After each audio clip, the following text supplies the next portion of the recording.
Tartare, ce lieu situé au plus profond des enfers, est maudit entre tous. C'est la prison des dieux déchus, des héros bannis et des grands criminels. Mais avant d'être un lieu, Tartare fut un dieu, une divinité née du chaos primordial. Dès sa naissance, Gaïa, la terre, précipita Tartare au plus profond de ses entrailles, le transformant en une région inaccessible dont on ne peut revenir. Sur cette région règne désormais Hadès, le seigneur des enfers. Dans le Tartare sont maintenus captifs tous ceux que Zeus a frappés de son courroux.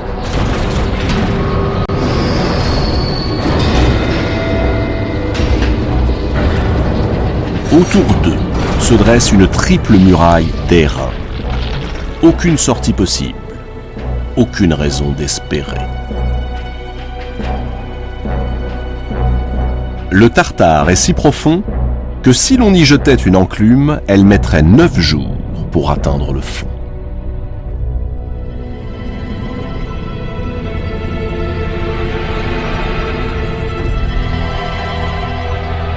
Quelque part, enveloppés dans des brumes de soufre, montent les cris des damnés. Ici, les fils d'Ouranos et de Gaïa, les titans, coupables de s'être révoltés contre Zeus. Plus loin, les géants.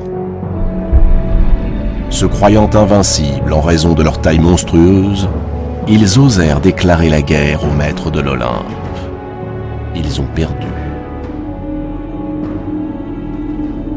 Mais les titans et les géants ne sont pas seuls à croupir dans le Tartare, cette prison infâme. Il y a aussi des hommes, des personnages de légende qui, un jour, portés par leur orgueil, se sont crus plus forts que les dieux.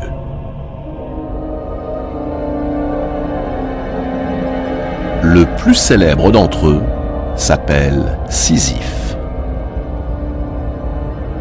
Sisyphe était le fils du dieu Éole, maître et régisseur des vents. Il est marié à l'une des 7 Pléiades, Mérope. Il appartient à cette lignée d'individus rusés qui trouvent toujours le moyen de tromper leurs semblables et même les dieux. Fondateur de la ville de Corinthe, Sisyphe a su développer dans sa cité le commerce et la navigation. Mais en dépit de cela, ou à cause du grand désordre que cela avait apporté, il est considéré par tous ses sujets comme un personnage peu fiable. Parmi ses très nombreuses richesses, Sisyphe possède un magnifique troupeau, tout aussi beau que celui de son voisin, Autolycos, le fils du dieu Hermès. Autolycos est passé maître dans l'art de voler. Son père lui a donné le pouvoir de métamorphoser toutes les bêtes qu'il dérobe, de donner des cornes à celles qui n'en ont pas, de rendre noires celles qui sont blanches, et inversement.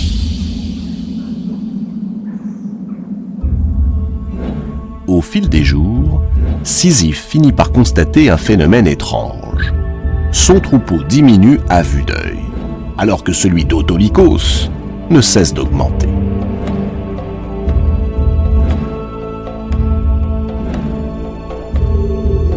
Il connaît la réputation d'Autolycos. Le coupable ne peut être que lui.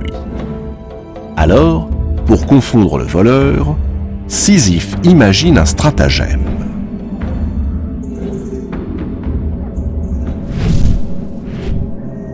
Une nuit, Autolycos emporte 10 bêtes de plus et repart.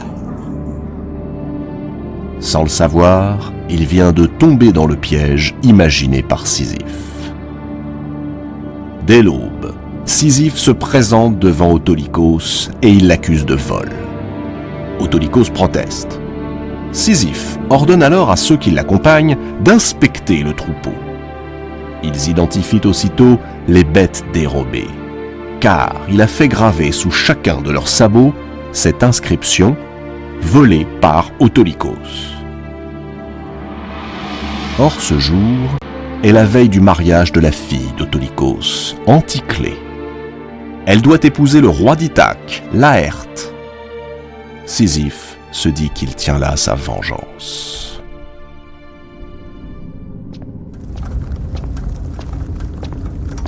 Laissant à ses témoins le soin de punir le voleur, il fait irruption dans la maison et viole la pauvre Anticlée.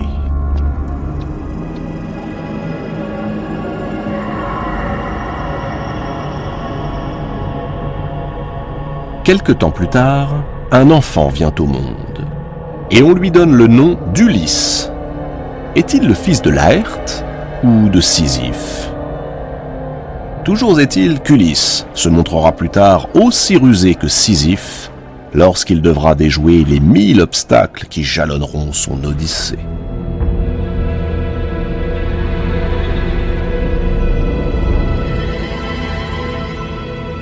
Mais une seconde affaire vaut à Sisyphe de partager le sort des damnés.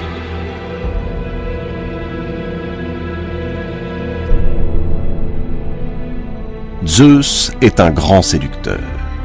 Déesses ou mortelles, toutes les créatures féminines qui croisent sa route, consentantes ou pas, finissent par succomber à ses ardeurs. Le jour où il rencontre Égine, la jolie fille du dieu fleuve Asopos, une fois de plus, son cœur s'emballe.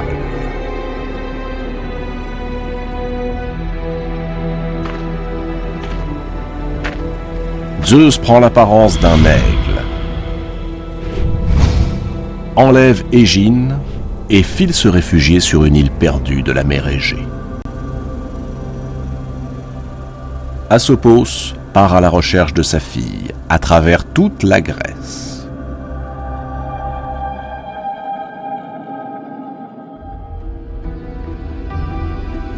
Au moment où Asopos va se résigner, Sisyphe l'interpelle du haut de la tour qui domine sa citadelle. Il a fait construire cet édifice pour voir arriver tous les voyageurs. Puis il les intercepte et les rançonne. Depuis son promontoire, Sisyphe a tout vu des manigances de Zeus. Il propose un marché au père éploré. Une source en échange du nom du ravisseur. Une source perpétuelle qui permettrait à Sisyphe d'irriguer les terres arides qui entourent Corinthe. Asopos accepte et fait aussitôt jaillir les eaux d'une fontaine. Alors, Sisyphe lance à la face du monde le nom du coupable, Zeus. Zeus n'a rien manqué de la scène. D'abord, le viol d'Anticlée, et maintenant cette dénonciation, un acte d'impiété qu'il ne peut tolérer. Il envoie à Sisyphe la plus désagréable visiteuse qui soit, Thanatos, la divinité de la mort.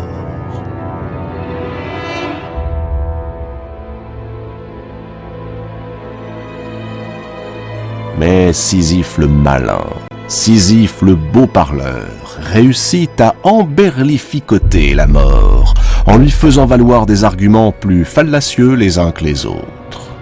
Il parvient même à l'enchaîner au plus profond de l'une des prisons de sa citadelle. Peu à peu, l'enfer se dépeuple, puisque la mort prisonnière ne peut plus assurer sa fauche quotidienne.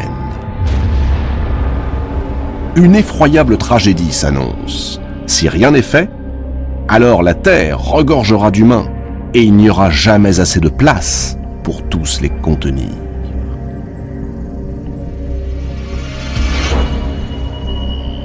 Il faut agir, et vite. Zeus est sans pitié. Il condamne Sisyphe à rejoindre les profondeurs du Tartare.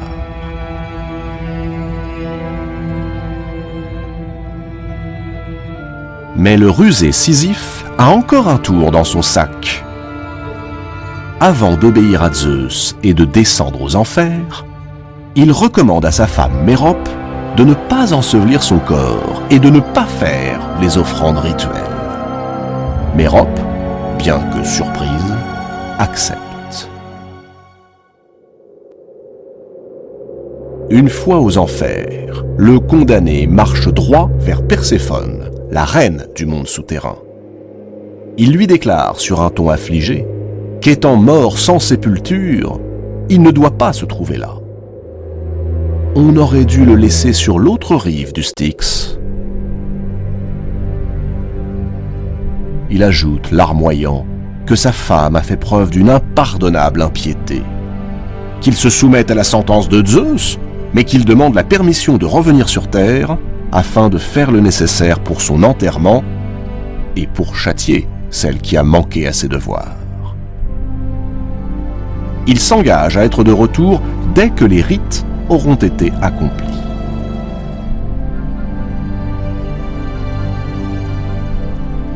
Perséphone donne son accord, à condition que Sisyphe promette d'être de retour sous 3 jours.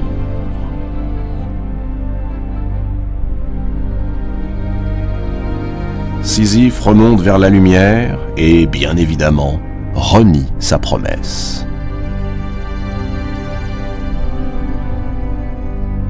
Cette fois, Zeus, exaspéré, foudroie Sisyphe. Sans autre forme de procès, il le renvoie au fin fond du Tartare. Et il invente pour lui un châtiment bien particulier. Il le condamne à faire rouler un énorme rocher jusqu'au sommet d'une colline. La tâche semble facile, mais... tout est à recommencer.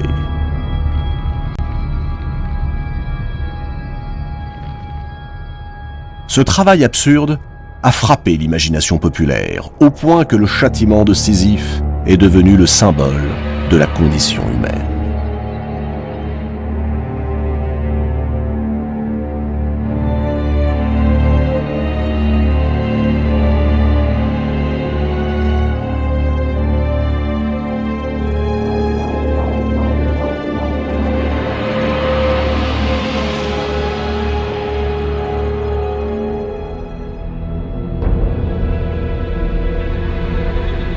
Dans le Tartare, appuyé sur son rocher, Sisyphe se console peut-être de savoir qu'il n'est pas seul. Depuis qu'il est là, il a vu bien des personnages illustres.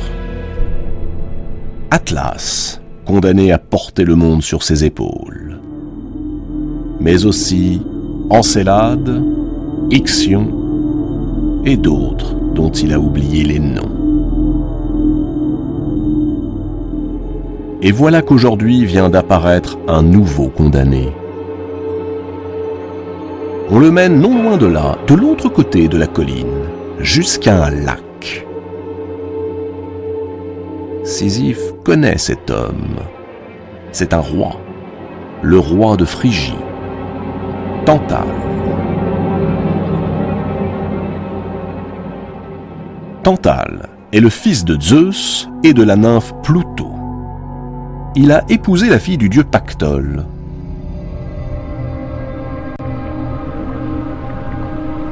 Pactole est un dieu fleuve, un fleuve rempli de pièces d'or depuis qu'un jour le roi Midas s'y est baigné. Tantale avait tout pour devenir un héros valeureux. L'intelligence, le courage et surtout la protection de son père, Zeus. Privilège rare, il était admis à participer au banquet de l'Olympe. Zeus le nomma roi de Phrygie, et le vertige du pouvoir s'empara de lui. Tantale commença par trahir l'hospitalité des dieux. Un jour, alors qu'ils venaient de manger et de boire à leur table, profitant d'un moment d'inattention, il osa dérober ce qui ne peut appartenir qu'aux dieux, le nectar et l'ambroisie, la boisson et la nourriture des immortels. Une fois sur terre, il les distribua aux mortels. Comme si cet acte n'était pas suffisamment sacrilège, il fit pire encore. Il convia les 12 dieux de l'Olympe à un grand banquet en son palais. Mais alors que ses hôtes prenaient place, Tantale s'aperçut que les provisions seraient insuffisantes pour tous les nourrir. Sans doute aurait-il pu avouer la vérité aux dieux. Il préféra mentir, et il opta pour le pire. Il fit venir près de lui son fils, Pélops, et l'entraîna dans les cuisines du palais. À l'abri des regards, il l'étrangla et se mit à le tailler en pièces. Puis il mélangea la chair de son fils à la nourriture qu'il s'apprêtait à servir aux dieux.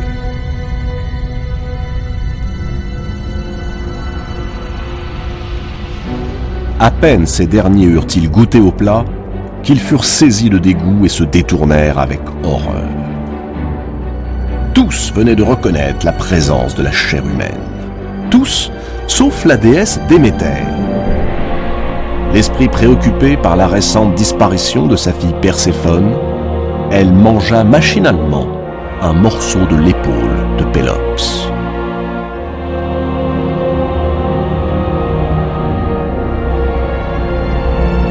Zeus, partagé entre l'écœurement et la colère, ordonna que l'on jette Tantale aux enfers. Mais même cela lui parut insuffisant. Car le lendemain, il décida que le meurtrier blasphémateur serait emmené sur la rive d'un lac au plus profond du Tartare.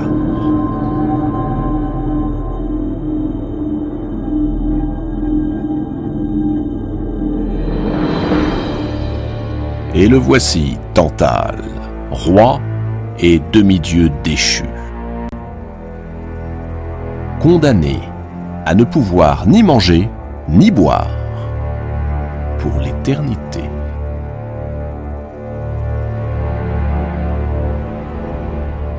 À sa droite, le fruit que porte un arbre sur la rive. C'est une belle poire, bien luisante, bien appétissante. Autour de lui, jusqu'au cou, une eau fraîche et transparente. Mais à peine se penche-t-il pour boire que l'eau se retire. Il ne reste que de la boue noire.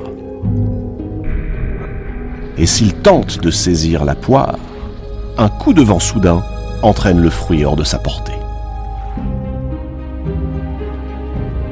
Depuis l'Olympe, Zeus observe son fils. Ce fils indigne d'être un dieu, indigne d'être un roi, indigne même d'être un homme. Pour dissuader quiconque de commettre pareil outrage, le supplice de Tantale, toujours affamé et toujours assoiffé, servira d'exemple.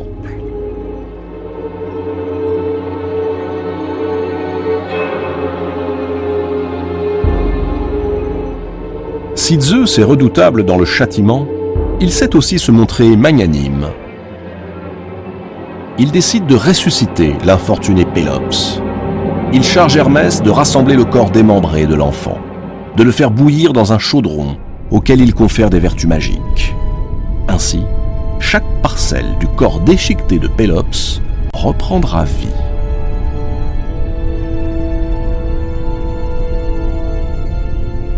Le roi des dieux convoque ensuite Cloto, l'une des trois moires, ces déesses qui filent et coupent le fragile fil de l'existence. Et il lui donne pour mission de reconstituer le corps du jeune homme. Cloto a presque achevé son œuvre lorsqu'elle s'aperçoit qu'il manque un membre. L'épaule que Déméter a mangée par inadvertance. Alors, la déesse fabrique une épaule en ivoire et elle lui insuffle la vie. Depuis ce jour, tous les descendants de Pélops portent une tache blanche juste au niveau de l'épaule.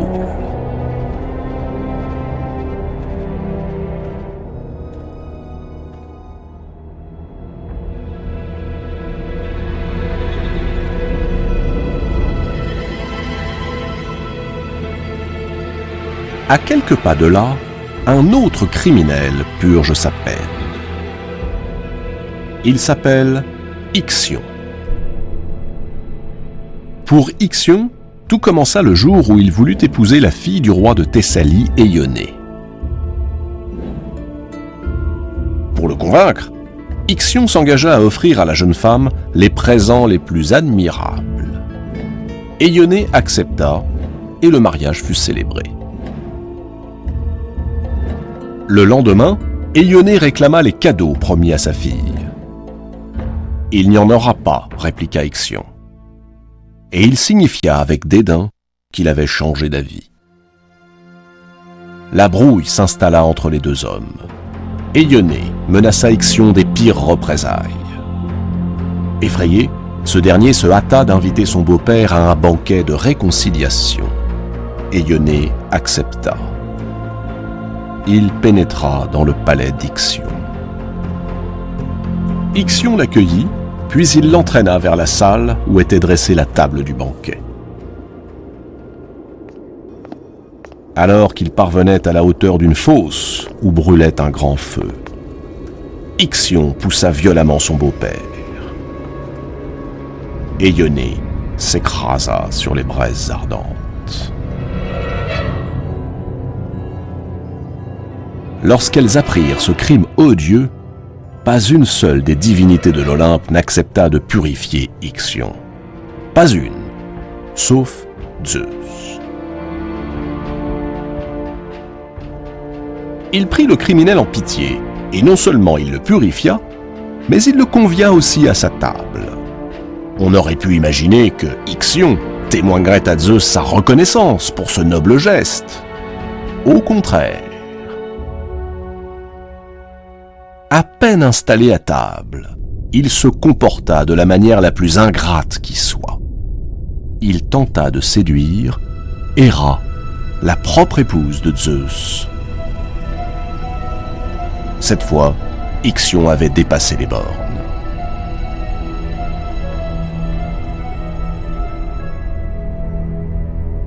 Zeus façonne un nuage qui possède la forme même d'Héra, et il le jette dans les bras d'Ixion.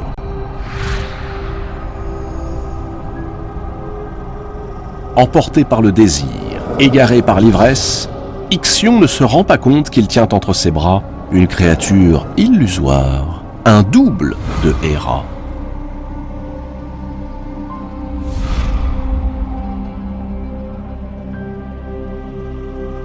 Il la couvre de caresses, de baisers, puis il la prend sans ménagement.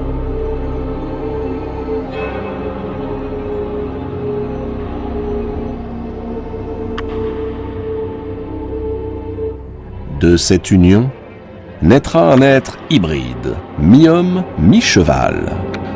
On l'appellera Centaure. Alors que Ixion est persuadé qu'il a conquis le cœur de la reine de l'Olympe, Zeus met fin à ses ébats. Il s'empare d'Ixion et le précipite aux enfers. Là, il est attaché à une roue enflammée. Une roue qui tournera sur elle-même jusqu'à la fin des temps. Elle tourne toujours.